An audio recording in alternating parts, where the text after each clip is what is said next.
Hi, I'm Giancarlo. And I'm Felicia, and this is our review of... Pastiche? I thought you were going to say it. Yeah, Pastiche. no, Pastiche. What does Not that to mean? be confused with pistache.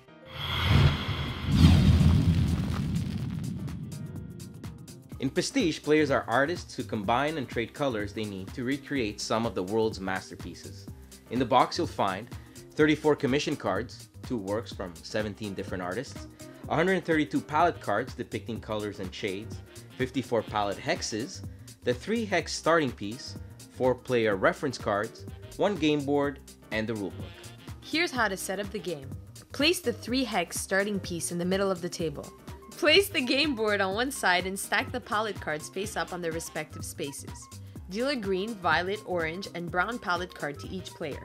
Place the palette hexes face down and give each player 2. Then shuffle the commission cards and put 4 face up to form the gallery. Then deal 2 face down to each player and forming a deck with the remainder.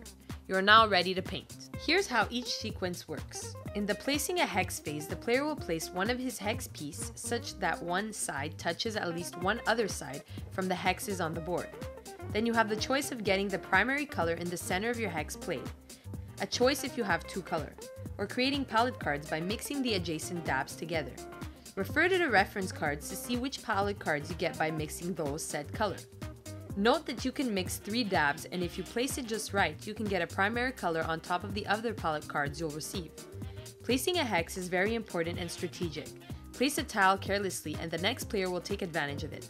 Then the active player may trade palette cards with other players and/or the bank. The reference card explains how trading with the bank works. Then he may trade one of his commission cards from his hand with the gallery if he chooses to. And then he may complete one of his commission cards if he has the required palette cards to do so. If the player does, he'll trade in those palette required and places his commission card face up in front of him and scoring the points on the bottom right of the card. The game ends when a certain score is reached depending on how many players you are.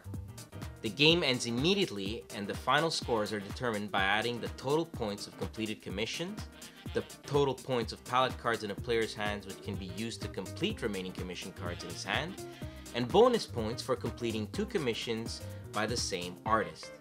There's a chart in the rulebook denoting those bonus points depending on the artist. The player with the most points wins. This was an interesting game. It was different, challenging, instructive, and more importantly, a lot of fun.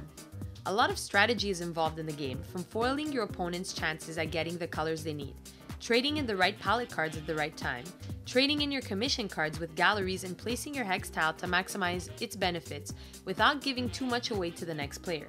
Especially in getting primary colors, those things are like gold in this game.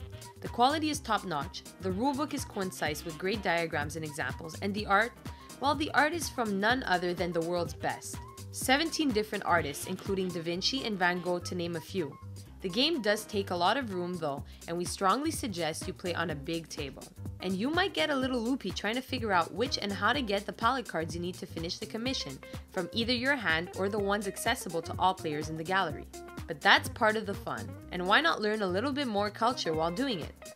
We give Pastiche an 8 brush strokes out of 10.